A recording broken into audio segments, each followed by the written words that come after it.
दूसरे लेक्चर में हम पढ़ेंगे प्रोडक्शन ऑफ रोटेटिंग फील्ड कि रोटेटिंग फील्ड को कैसे प्रोड्यूस किया जाता है या उसका क्या फंक्शन होता है, क्या कैरेक्टरिस्टिक्स होते हैं, क्या किस चीज़ों पे वो वेरी करता है या किस चीज़ों पे डिपेंड करता है, ये सब हम पढ़ने जाएंगे। तो आप गौर से देखिएगा, अच्छे से समझने की कोशिश कीजिएगा। देखिए, हमने पढ़ा कि हम थ्री फेज़ वाइंडिंग यूज़ करते हैं थ्री फेज़ इंडक्शन मोटर में पहले लेक्चर में। तो उस वाइंडिंग को किस तरीके से अरेंज किया जाता है, कितने डिग्री एंगल पर उसको पुट किया जाता है तीनों को आपस में, ये सब ध्यान दीजिएगा।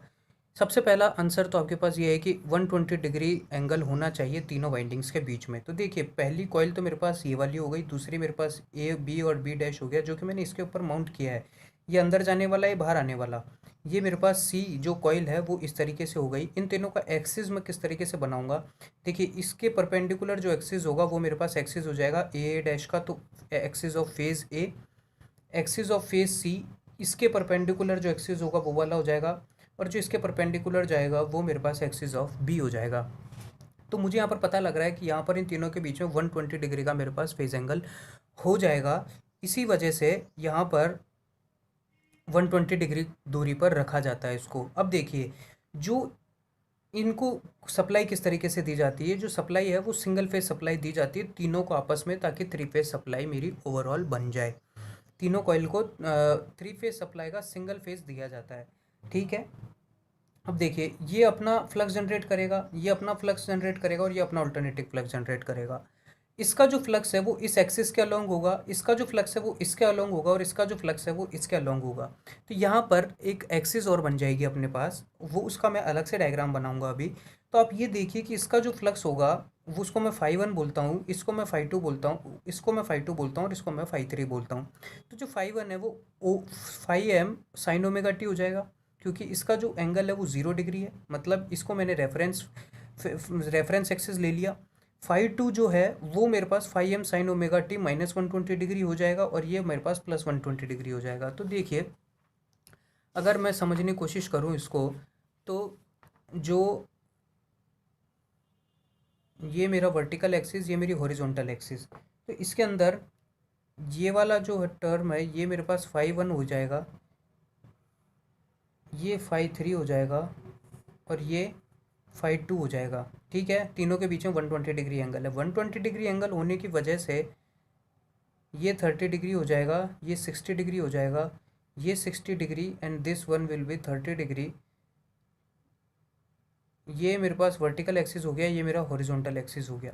अब देखिए कि मुझे रिजल्टेंट फ्लक्स निकालने के लिए मुझे इन दोनों को रिजॉल्व करना होगा, फाई एच में और फाई वी में। तो देखिए, फाई एच जो है वो तो मेरे पास हॉरिजॉन्टल कंपोनेंट हो जाएगा, तो इसका हॉरिजॉन्टल कंपोनेंट तो मेरे पास फाई वन ही है, तो उसको मैंने फाई वन ले लिया। इसका हॉरिजॉन्टल कंपोनेंट मेरे पास फाई टू कॉस 60 डिग्री हो जाएगा, तो वो हो जाएगा फाई टू कॉस 60 डिग्री, और इसका जो हॉरिजॉन्टल कंपोनेंट है वो मेरे पास हो जाएगा फाई थ्री कॉस 60 डिग्री।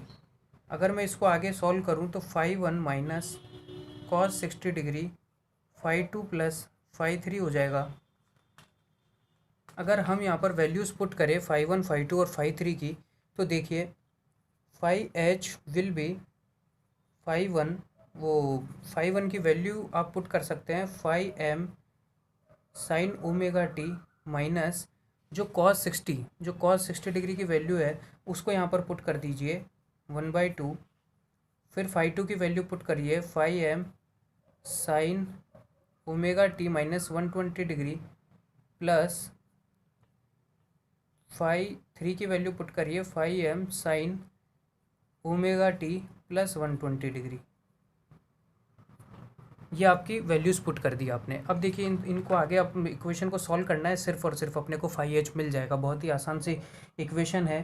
तो phi M sine omega t -1/2, phi M मैंने कॉमन ले लिया इधर से। अब साइन ए माइनस बी का फॉर्मूला लगाइए और साइन ए प्लस बी का फॉर्मूला लगाइए। तो साइन ए माइनस बी का फॉर्मूला लगाते हैं तो sine omega T sine 120 degree, sine A cos B cos 120 degree, minus cos A sine B, ये हो गया ए माइनस बी का। अब मुझे लगाना है साइन ए प्लस बी का, तो उसका हो जाएगा sine omega T cos 120 degree plus cos omega T sine 120 degree. ठीक बात है, यहाँ तक कोई दिक्कत नहीं होनी चाहिए। अब देखिए ये वाली टर्म नेगेटिव है और ये वाली टर्म पॉजिटिव है, दोनों कैंसिल आउट हो जाएगी, ये दोनों ऐड हो जाएगी। तो देखिए 5m sine omega T minus 1/2 5m 2 sign omega T cos 120 degree की वैल्यू पुट करें तो माइनस हाफ होती है। इस माइनस से ये माइनस पॉजिटिव हो जाएगा, इस 1/2 से ये 2 कट गया, तो यहाँ पर अल्टीमेटली मेरे पास बच गया 5m sine omega T plus 1/2 5m sine omega T. ये मेरे पास बन जाएगा horizontal component 3/2 5m sine omega T.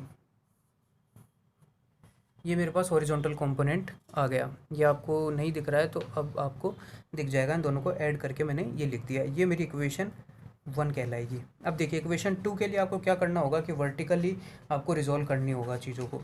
तो देखिए वर्टिकल रिजॉल्व करने के लिए आप इस डायग्राम को फिर से देख सकते हैं कि इसका वर्टिकल कंपोनेंट तो ज़ीरो हो जाएगा। 5/3 का वर्टिकल कंपोनेंट 5/3 cos 30 डिग्री और 5/2 cos 30 डिग्री।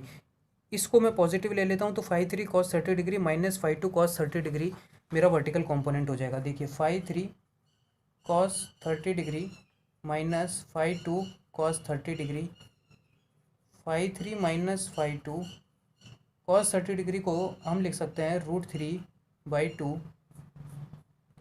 5/3 की वैल्यू पुट करिए आप 5m sine omega T plus 120 degree minus 5m sine omega T minus 120 degree √3/2। 5m को कॉमन ले लीजिए, √3/2 को आगे लिख लीजिए, sine a plus B sine a minus B का फॉर्मूला लगा दीजिए।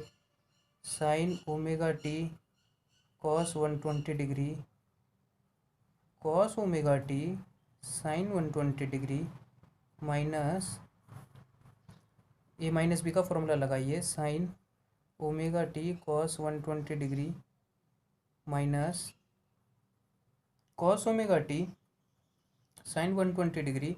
देखिए इस माइनस से ये वाला माइनस हो जाएगा, लेकिन इस माइनस से ये वाली टर्म पॉजिटिव हो जाएगी। इसको नेगेटिव होने के लिए ये कैंसिल आउट हो जाएंगे और ये दोनों ऐड हो जाएंगे। तो √3/2 5m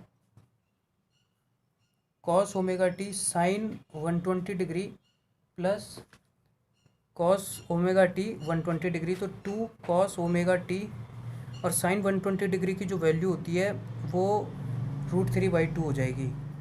√3/2, तो ये √3 और ये √3 तो 3 बन जाएगा और ये वाले 2 से ये वाला 2 कट जाएगा, तो 3 5m cos omega T by 2 ये वर्टिकल कंपोनेंट हो जाएगा।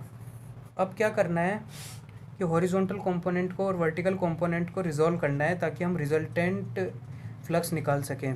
तो देखिए ये वाला हॉरिजॉन्टल कंपोनेंट, ये वर्टिकल कंपोनेंट और ये मेरा रिजल्टेंट निकल जाएगा।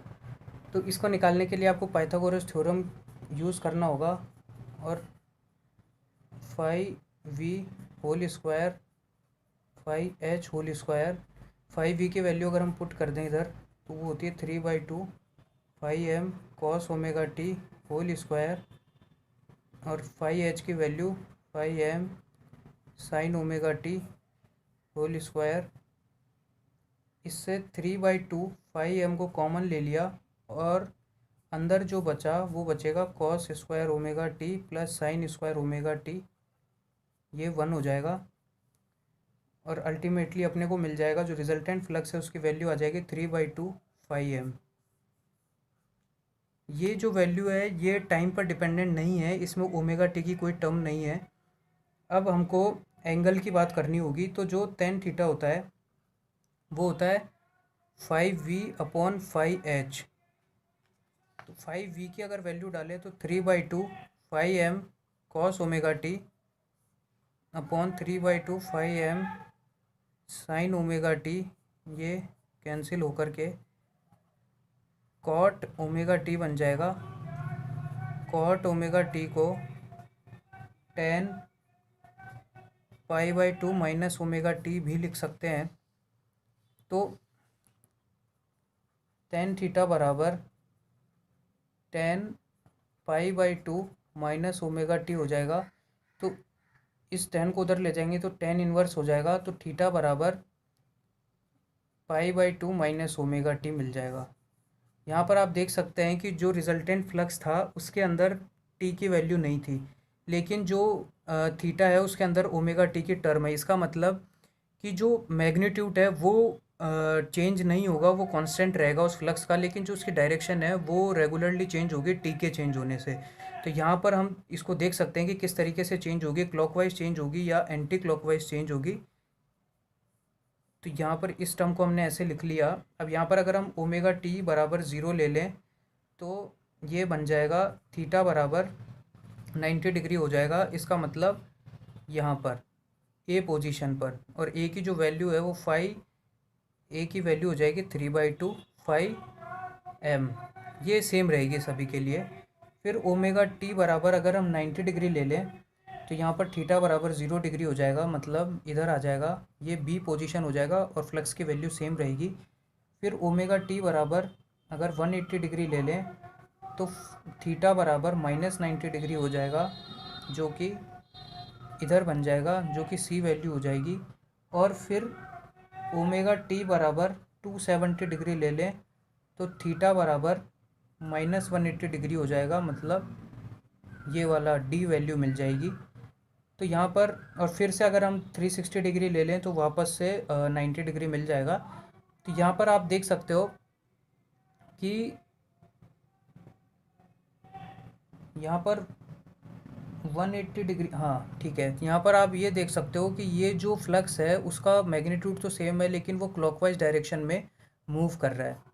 तो फ्लक्स जो है वो इसी तरीके से मूव करता है। अब ये फ्लक्स जो है वो फेज सीक्वेंस पर भी डिपेंड करता है। जिस तरीके से आपने ये ए बी सी को फेज सीक्वेंस दिया, ए बी और सी, अगर हम इसको चेंज कर दें और ए बी सी कर दें तो फ्लक्स भी एंटी क्लॉकवाइज हो जाएगा, मतलब उसकी डायरेक्शन उसी पर डिपेंड करती है। इतनी बात यहाँ पर ध्यान रखने की थी। इस तरीके से हमने ये जान लिया कि फील्ड, रोटेटिंग फील्ड कैसे प्रोड्यूस होती है और उसका क्या डेरिवेशन होता है। अगले लेक्चर में बात करेंगे टॉर्क की और स्लिप एंड फ्रीक्वेंसी की।